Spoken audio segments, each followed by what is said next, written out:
ಸುಮಾರು 16 ವರ್ಷ ವಯಸ್ಸಿನ ಅಪ್ರಾಪ್ತ ಬಾಲಕಿಯೊಬ್ಬರು ತಮ್ಮ ಮನೆಗೆ ಹೋಗುವಂತ ಸಂದರ್ಭದಲ್ಲಿ ಇಬ್ರು ಕಿಡಿಗೇಡಿಗಳು ಒಂದು 2 ವೀಲರ್ ಅಲ್ಲಿ ಆಕೆಯನ್ನ ಹಿಂಬಾಲಿಸಿ ಚುಡಾಯಿಸುವಂತ ಕೆಲಸ ಮಾಡಿದ್ದಾರೆ. ಅಪ್ರಾಪ್ತ ಬಾಲಕಿಗೆ ಅಡ್ಡಗಟ್ಟುವಂತ ಪ್ರಯತ್ನ ಕೂಡ ಮಾಡಿದ್ದಾರೆ. ಅದರ ಹಿನ್ನೆಲೆಯಲ್ಲಿ ಒಂದು ಪ್ರಕರಣವನ್ನ ನಾವು ನಿನ್ನೆ ದಾಖಲು ಮಾಡ್ಕೊಂಡಿದ್ದೀವಿ.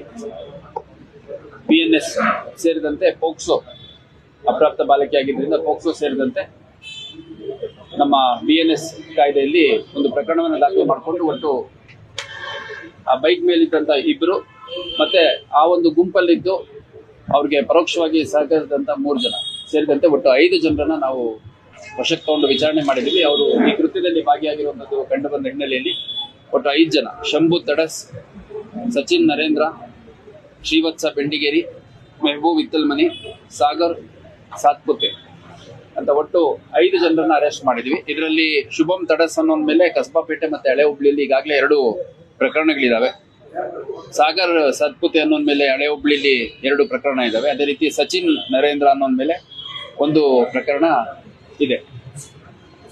ಇದು CCTV ಫುಟೇಜ್ ಆಧರಿಸಿ ಮತ್ತೆ ಅವರ ಮೊಬೈಲ್ ಕಮ್ಯುನಿಕೇಶನ್ ಅಲ್ಲಿ ಏನು ಕಾನ್ವರ್ಸೇಷನ್ ಆಗಿತ್ತು ಅದನ್ನು ಆಧರಿಸಿ ಒಟ್ಟು 5 ಜನರನ್ನ ಇದರಲ್ಲಿ ಅರೆಸ್ಟ್ ಮಾಡಲಾಗಿದೆ.